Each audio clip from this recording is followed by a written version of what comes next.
이 아침 함께 나눌 말씀은 시편 6편 말씀입니다. 시편 6편 말씀 제가 봉독해 올리겠습니다. 여호와여, 주의 분으로 나를 견책하지 마옵시며 주의 진노로 나를 징계하지 마옵소서. 여호와여, 내가 수척하였사오니 긍휼히 여기소서. 여호와여, 나의 뼈가 떨리오니 나를 고치소서. 나의 영혼도 심히 떨리나이다. 여호와여, 어느 때까지니까? 여호와여, 돌아와 나의 영혼을 건지시며 주의 인자하심을 인하여 나를 구원하소서. 사망 중에서는 주를 기억함이 없사오니 음부에서 주께 감사할 자 누구리이까? 내가 탄식함으로 궁핍하여 밤마다 눈물로 내 침상을 띄우며 내 요를 적시나이다. 내 눈이 근심을 인하여 쇠하며 내 모든 대적을 인하여 어두웠나이다. 행악하는 너희는 다 나를 떠나라. 여호와께서 내 곡성을 들으셨도다. 여호와께서 내 간구를 들으셨으며 여호와께서 내 기도를 받으시리로다. 내 모든 원수가 부끄러움을 당하고 심히 떨며 호련히 부끄러워 물러가리로다. 아멘. 우리 모두 죄로 인하여서 몸부림치는 존재라는 것에 동의하실 것입니다. 특히 반복적인 죄들이 있죠. 끊어내려 해도 잘 끊어내지지 않는 죄 말입니다. 너무나 강고해서 하나님과 나 사이를 산처럼 막아서는 듯한 그런 죄들이죠. 사람마다 다를 수는 있어도 누구나 하나쯤은 가지고 있는 죄일 것입니다. 끊임없이 우리를 짓누르고 밀어내려 해도 다시 밀고 들어오는 습관적인 죄이죠. 이런 죄 습관과 멍해가 공교롭게도 야한 동영상이었던 분이 이런 글을 썼습니다. 그런 영상을 볼 때마다 밀려오는 죄책감에 대해서 말이죠. 죄책감이 들수록 하나님으로부터 숨고 싶게 만들었다. 그리고 나의 구원에 대해서 심각한 의문과 의심을 품게 만들었다. 그래서 우울해지고 그 우울함과 함께 다시 죄짓고 싶은 유혹이 찾아왔다. 나 자신이 쓰레기처럼 느껴졌고 도저히 하나님을 마주할 자신이 없어졌다. 이 악습으로부터 평생 벗어날 수 없을 것만 같았다. 이런 동영상을 본 뒤에 내 자신이 너무 추악하고 혐오스러워져서 회개하기 위해서 하나님께 나아가기조차 부끄러웠다. 용서해 주실 것을 알면서도 말이다. 그래도 좀 추스리고 스스로를 정돈하고 상태가 좀 나아져야 하나님께 나아갈 수 있는 용기가 조금이나마 생길 것 같았다. 여러분 어떠십니까? 죄의 종류만 다를 수 있을 뿐 공감 가는 부분이 많으시지 않습니까? 우리가 한두 번도 아니고 거듭 또 거듭 하나님을 실망시켜 드렸을 때, 그래서 너무 부끄럽고 수치스러워서 도저히 하나님을 마주할 자신이 없고 숨고만 싶을 때, 죄책감에 눌려서 아무것도 할 수 없을 때 우리는 무엇을 해야 할까요? 오늘 본문인 시편 6편에서 다윗은 그 질문에 대한 해답을 제시하고 있습니다. 죄에 무너질 때마다 첫 번째로 하나님께 즉각적으로 솔직해지고, 둘째로 하나님께 호소하고, 셋째로 하나님의 용서를 의심치 않는 것입니다. 먼저 본문 1절에서 3절까지 다윗은 우리에게 하나님께 즉각적으로 솔직할 것을 가르치고 있습니다. 여호와여, 주의 분으로 나를 견책하지 마옵시며 주의 진노로 나를 징계하지 마옵소서. 여호와여, 내가 수척하였사오니 긍휼히 여기소서. 여호와여, 나의 뼈가 떨리오니 나를 고치소서. 나의 영혼도 심히 떨리나이다. 여호와여, 어느 때까지니까? 보시면 다윗은 자신이 견책받고 징계받아야 할 것을 잘 알고 있습니다. 그런 죄를 지었다는 것에 대해서도 전혀 부정하지 않습니다. 다만 견책하고 징계하시되 분과 진노로 하지 마실 것을 애원하고 있습니다. 여러분, 왜 다윗은 죄를 지어서 혼날 것은 각오하고 있으면서 하나님이 분과 진노 내시는 것은 이렇게 두려워하고 있을까요? 그것은 지금 이 상황이 우리 하나님께서 분을 내시고 진노하셔도 하등 이상할 것 없는 그런 상황이라는 것입니다. 그렇다면 그런 상황은 어떤 상황일까요? 바로 지금 이 순간, 현재 상황이라는 것입니다. 왜 저희도요, 순간적으로 욱할 때가 있잖아요. 눈앞의 광경을 보고서 말입니다. 여기서 하나님도 충분히 그러실 수 있는 상황이라는 것은요, 이 죄가 그냥 지은 죄가 아니라 다윗이 말하는 이 죄는 방금 지은 따끈따끈한 죄라는 것입니다. 그러니까 다윗은 사고 친 것을 추스리고 수습하고 하나님께 고백한 것이 아니라 지금 현재 죄의 현장이 엉망진창인 이 한가운데서 하나님께 자신의 죄를 고백하고 있다는 것입니다. 애들조차도 뭘 깨뜨리거나 쏟았을 때 어떻게 합니까? 나름 수습한다고 수습하고 난 뒤에 이야기를 합니다. 덜 혼나려고, 죄를 축소하려고 말입니다. 다윗의 메시지는 이겁니다. 하나님께는 그럴 수도 없고 그렇게 할 필요도 없다는 것이죠. 하나님께는 나중에 솔직한 것보다 지금 솔직한 게 중요하다는 것입니다. 그리고요, 이건 고백하는 입장에서도 마찬가지입니다. 오랫동안 죄책감에 시달리는 것보다 훨씬 더 빨리 자유해질 수 있기 때문이라는 것이죠. 다윗은 방금 지은 죄를 고백하는 이 순간조차도 죄책감 때문에 수척해지고 뼈가 떨리고 영혼도 떨린다고 말하고 있습니다. 그러니까 죄 고백은 절대 오래 끌 일이 아니라는 것이죠. 오래 끌면 끌수록 더 수척해지고 더 뼈가 떨리고 더 영혼이 심히 떨릴 뿐이라는 것입니다. 그런데요, 여러분, 이 와중에 재밌는 부분이 발견됩니다. 어떻게 보면 좀 뻔뻔하달까요? 방금 이렇게 죄 지었는데 이 죄는 혼나도 마땅합니다. 제가 달게 견책과 징계를 받겠습니다. 그런데 주의 분노와 진노로는 하지 마세요 라면서 견책과 징계하시는 그 하나님의 심리 상태에 대해서 지금 대놓고 주문하고 있습니다. 혼나는 입장에서 지금 하나님 징계는 하시되 분과 진노로는 하지 마십시오라고 하는 거죠. 그러면 분과 진노로 견책과 징계하지 아니하시면 그럼 뭘로 견책과 징계해달라는 말씀입니까? 하나님의 사랑으로 견책과 징계해달라는 것입니다. 그러니까 즉 매를 때리시되 사랑의 매를 때려달라는 겁니다. 그렇게 하시면 달게 맞겠다는 거죠. 그럼 뭔가 너무 뻔뻔한데 근데 밉지 않고 좀 귀엽지 않습니까? 우리 자녀들이 이렇게 나오면은 화나서 때리려다가도 웃음이 터질 것 같습니다. 사고를 쳐놓고는 눈에는 눈물이 맺혀서 자기 손으로 직접 회초리를 들고 와서는 엄마 잘못했어요. 회초리 맞을게요. 근데 저 사랑해서 때리시는 것 맞죠? 라고 하는 것 같지 않습니까?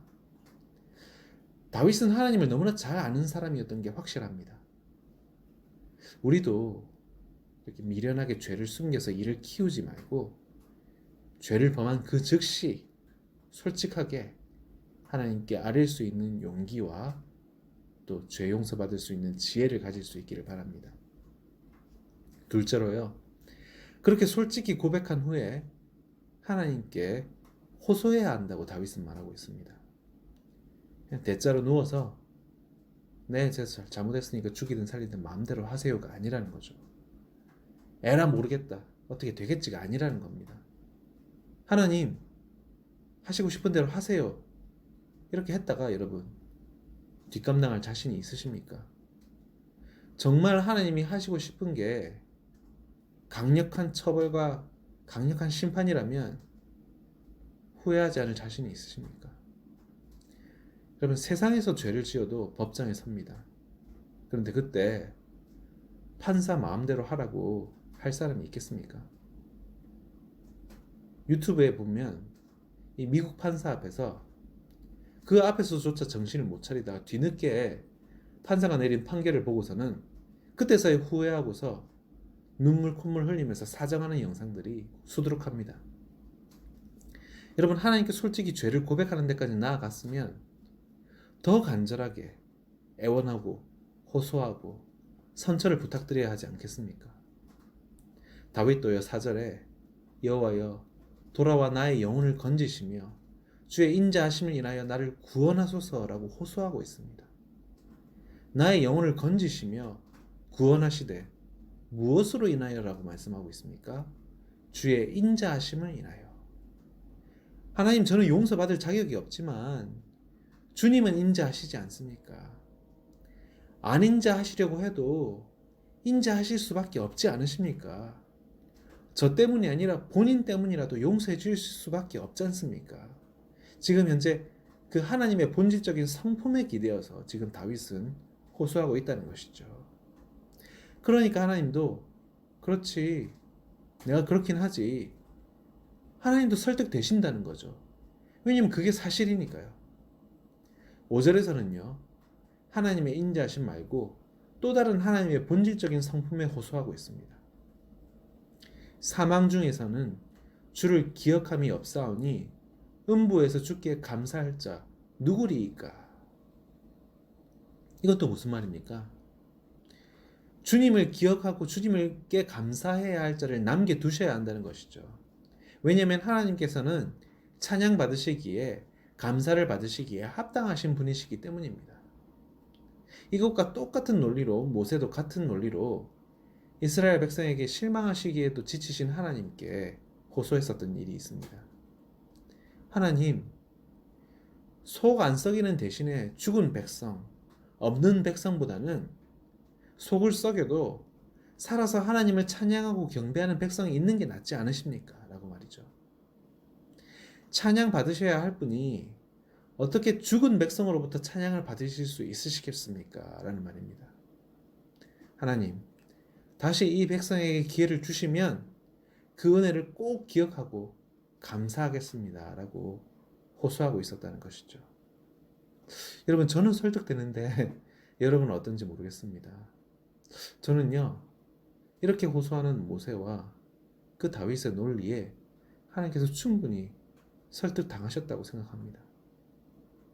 그리고는요, 다윗이 좀 자신감이 생겼는지 호소하는 전략을 바꾸는데요, 이번에는요, 하나님의 동정심을 자극합니다.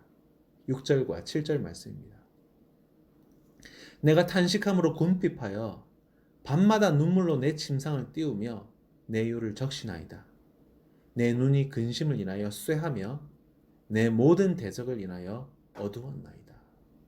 무슨 말입니까? 하나님, 제 탄식과 제 눈물과 심지어 제 시력 감퇴까지 보십시오.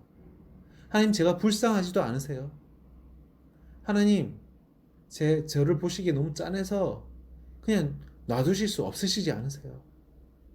이것도 사실 하나님의 본질적인 성품을 제대로 알고서 하는 거죠. 그게 뭡니까? 그분께서는 자비와 긍휼이 무궁하신 하나님이시라는 사실이죠. 죄를 지었을 때 다윗은 즉각적으로 자신의 죄를 고백하고 회개하였으며, 또한 그냥 하나님의 처분에 스스로를 맡긴 것이 아니라 이런 하나님의 본질적인 성품들에 기대해서 하나님의 선처를 간절히 호소하고 있다는 것입니다. 분명히 다시 말씀드리지만 자신의 자격을 근거로 호소하는 것이 아니라 이런 하나님의 본질적인 성품을 근거로 호소했다는 것이죠. 불변하시고 자신의 하나님 되심에 충실하실 수밖에 없음의 말입니다. 그런데요, 여러분, 이렇게 고백하고 호소함으로 용서를 받았음에도 불구하고 이렇게 받은 용서를 온전히 못 누리는 경우가 너무나도 많다는 사실입니다. 이미 하나님께서 죄책감으로부터 자유케 해주셨음에도 여전히 대적 사단 마귀에 의해서 끊임없이 스스로를 자책하면서 마치 하나님의 그 용서에 아무런 효력과 유효성이 없었던 것처럼 산다는 말입니다. 여러분, 죄의 즉각적인 고백과 하나님의 성품에 의지하는 이 호소 못지않게 중요한 것은 하나님께서 우리에게 베풀어 주신 그 용서하심을 의심치 않는 것입니다.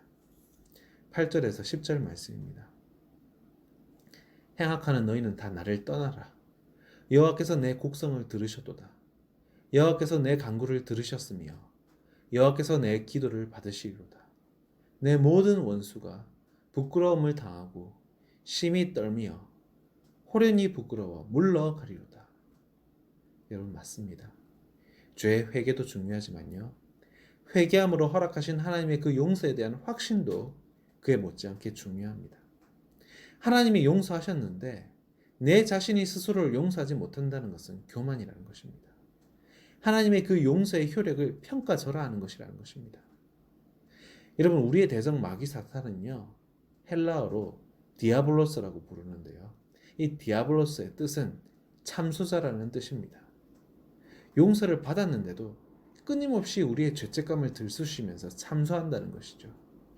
하나님이 됐다고 하시는데 아니야, 넌 아직 안 됐어, 이 죄인아라면서 하나님의 용서 안에서 누릴 수 있는 그 참 평안과 그 안식을 끊임없이 옆에서 방해한다는 것입니다. 종교개혁가였던 마르틴 루터로조차도 밤마다 이 참소자에게 시달렸다고 합니다. 꿈과 현실을 오가면서 한밤중에 그에게 나타나서는 그를 끊임없이 비난했다고 말입니다. 루터, 네가 뭔데 감히 교회를 개혁한다고 나서는 거야? 너의 게으름과 온갖 범죄함이 기억나지 않아? 네 양심이 찔리지는 않냐고. 넌 그때 이런 죄도 지었고 저런 죄도 지었는데 교회 개혁을 감히 입에 지금 떠올린단 말이야? 네 자신부터 개혁하지 그래. 루터는 과대망상가야. 네 자신을 뭐라고 생각하는 거야? 무슨 자격으로 네가 교회를 개혁할 장본인이라고 믿는 거야? 그렇게 밤새 시달리던 루터는 사탄에게 이런 제안을 했다고 합니다. 나를 참수하는 자여, 나의 죄목을 빠짐없이 다 이 종이에 옮겨 적게. 단 하나도 남김없이 말이네. 그러자 사탄이 기뻐서 빼곡히 적어서 루터에게 내밀었다고 합니다. 루터가 이게 다냐고 물으니까 사탄이 대답했다고 합니다. 그래, 하나도 남김없이 다 여기 적었어. 이제 남들을 개혁하려고 나서기 전에 너 자신부터 이 문제들을 해결할 생각이나 해. 루터가 말합니다. 그래, 내 죄는 하나님의 눈에 머리털보다 많아. 그런데 사탄아, 이것도 이 종이에 적어. 뭘 적으란 말이야? 요한일서 1장 7절 말씀을 적어. 요한일서 1장 7절 말씀입니다. 그 아들 예수의 피가 우리를 모든 죄에서 깨끗하게 하실 것이요. 바로 그 순간 사탄은 더 이상 루터의 그 마음의 평화를 흔들 수 없음을 깨닫고는 호련히 사라졌다고 합니다. 사랑하는 남서울 미랄교회 성도 여러분, 우리 주 예수 그리스도의 피가 우리를 모든 죄에서 깨끗하게 하심을 믿으시기 바랍니다. 여러분, 참소자의 참언에 휘둘리지 마십시오. 하나님이 하셨습니다. 하나님이 용서하셨고 회복하셨습니다. 그 사실을 믿으셔야 합니다. 이 사실을 믿으신다면 루터에게서 사탄이 호련히 사라진 것 같이 다윗의 원수들이 오늘 본문 10절에 호련히 부끄러워서 물러가듯이 우리에게서도 사라지고 물러갈 것입니다. 바라기는 그 어떤 죄의 문제도 하루를, 한나절을, 한 시즌을, 한 시간을 넘기지 않고 즉각적으로 주님께 아뢰 수 있기를 바랍니다. 그렇게 아뢰은 죄의 문제들을 하나님의 하나님 되심에 의지하고 기대어서 호소하고 선처를 부탁드리기 바랍니다. 또한 그리하여서 얻어진 귀하고 값진 용서와 회복과 평안을 의심치 않고 확신하면서 그 아들 예수의 피가 우리를 모든 죄에서 깨끗하게 하실 것이라는 그 약속을 믿고 굳게 서는 우리 모든 성도님들 되시기를 간절히 소원합니다. 함께 기도하겠습니다. 신실하시며 실수가 없으시며 자비하시며 찬양받기에 합당하신 하나님 아버지, 시편을 통해 하나님께 어떻게 나아가야 할지 가르쳐 주심을 감사합니다. 바라기는 시편의 언어가 우리의 언어가 되게 하시고 시편의 기도와 찬양이 우리의 기도와 찬양이 되게 하셔서 온전히 우리의 삶에 시편이 녹아들게 하여 주옵소서. 하나님의 마음에 얼마나 쏙 들었으면 내 마음에 합한 자라고 부르셨던 다윗처럼 우리도 하나님의 마음에 합한 자가 될 수 있도록 우리로 하여금 다윗의 기도를 소유하게 하여 주시고 다윗에게 주신 그 언약처럼 우리 모두가 하나님의 영원히 거하시는 집이 될 수 있도록 하나님 함께하여 주옵소서. 이 모든 말씀 우리를 죄에서뿐만 아니라 죄에서 오는 죄책감에서조차도 자유케 하여 주시는 우리 주 예수 그리스도의 이름 받들어 기도드립니다. 아멘.